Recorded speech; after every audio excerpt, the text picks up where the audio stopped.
আসসালামু আলাইকুম রহমতুল্লাহি বারাকাতুহু। তো আজকে কথা বলবো হযরত আদম আলাইহিস সালামকে আল্লাহ পাক সৃষ্টি করেছেন কিভাবে। তিনি আসলে কি আমাদের মানব জাতির প্রথম ছিলেন, সর্বপ্রথম তাকে মানব রূপে সৃষ্টি করেছিলেন, এই বিষয় নিয়ে কথা বলবো। সব কিছু জানতে পুরো ভিডিওটা দেখুন, ইনশাআল্লাহ অনেক কিছু শিখতে পারবেন এবং আরও ইসলামিক ভিডিও পেতে আমাদের চ্যানেলটিকে সাবস্ক্রাইব করে দেবেন। তো যাই হোক, আসল কথায় যাওয়া যাক।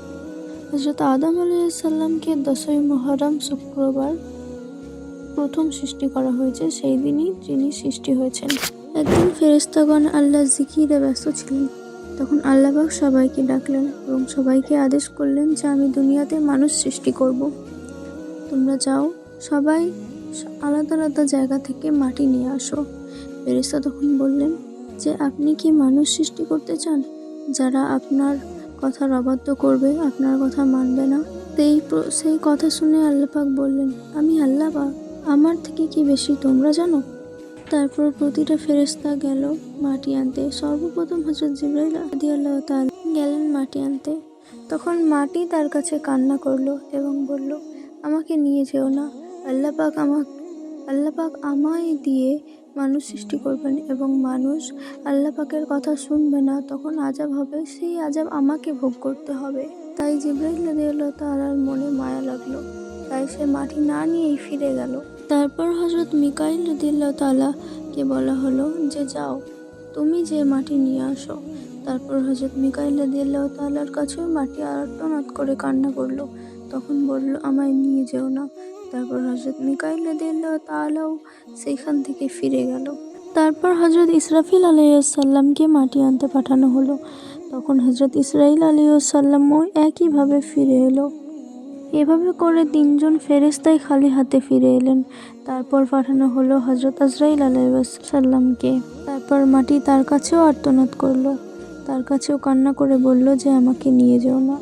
তখন আজরাইল আলাইহিস সালাম বলল যে আমাকে ক্ষমা করো, আমার আল্লাহর আদেশ, আমি এইখান থেকে খালি হাতে ফিরে যেতে পারবো না।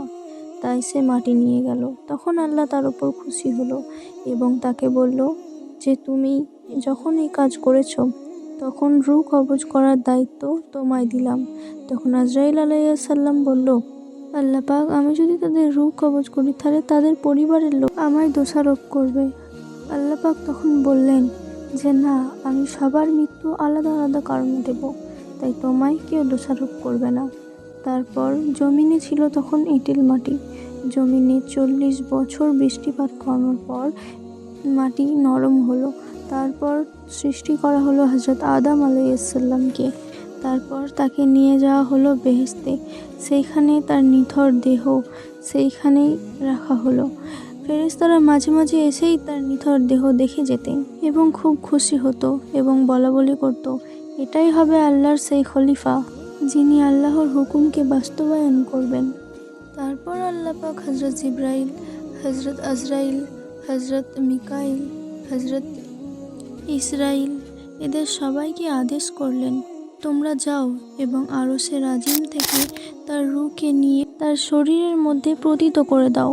ফেরেশতাগণ আল্লাহ পাকের আদেশ পাওয়া মাত্রই হযরত আদম আলাইহিস সালামের রূহ মোবারকে হীরা জহরের পাত্রে করে আদম আলাইহিস সালামের দেহের নিকট উপস্থিত হলেন। সেই সময় আসমানের সকল ফেরেশতাগণ আনন্দে আত্মহারা হয়ে গেল। কিন্তু হযরত আজাজিল ও ইবলিস এই কাজে সন্তুষ্ট হননি। তারা আল্লাহর এই সৃষ্টিতে সন্তুষ্ট হয়নি। কিন্তু সেই সময় শরীরের রূহ ফিরে পাওয়ার পর হযরত আদম আলাইহিস সালাম উঠে বসলেন এবং একটি হ্যাঁচি দিলেন এবং বললেন আলহামদুলিল্লাহ। তখন আল্লাহ পাক অনেক খুশি হলেন এবং হযরত আদম আলাইহিস সালাম নিজের অস্তিত্বের জন্য 2 রাকাত নামাজ আদায় করলেন।